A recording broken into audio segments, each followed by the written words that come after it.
Dia de bestia. Nami wa quem nati um cachorro aqui na casa? Wow! Nós estamos muito contentes de portar aqui ao presente na St. Dominico's College. Essa aqui é um dia stop de nosso tour.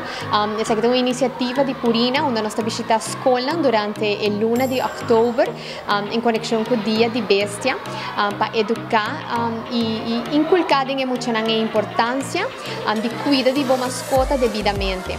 Para a iniciativa aqui nós estamos com Natalie Boy, veterinário de Animal Care Clinic. E me quer esta hobby bonita para com emocionante reaccionar. Ela vem com sua mascota Daisy e assim é emocionante a importância de cuidar devidamente de um cachorro ou fuxi, que tem chequeio médico, emocionante para hasta assistir em lo que está chequeio médico de cachorro. Também nós estamos em canine unit com a joinus awe e se emocionante com o mestre comportar meus, ora não conhecer cachorro novo. Nossa Senhora com trata cachorro bom. Nossa Senhora ora vou lá com cachorro de polícia, contra promessa e bom de touch com ele.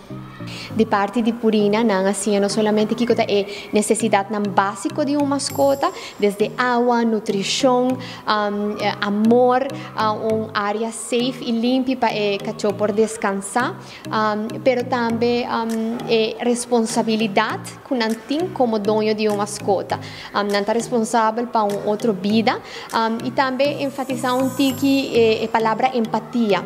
Hoje viaja nossa cachorro não está sofrer de bacaia, então não também por contribuir, seja bota bisa bo mami, bo papi, pero botin de ajuda, botin de contribuir.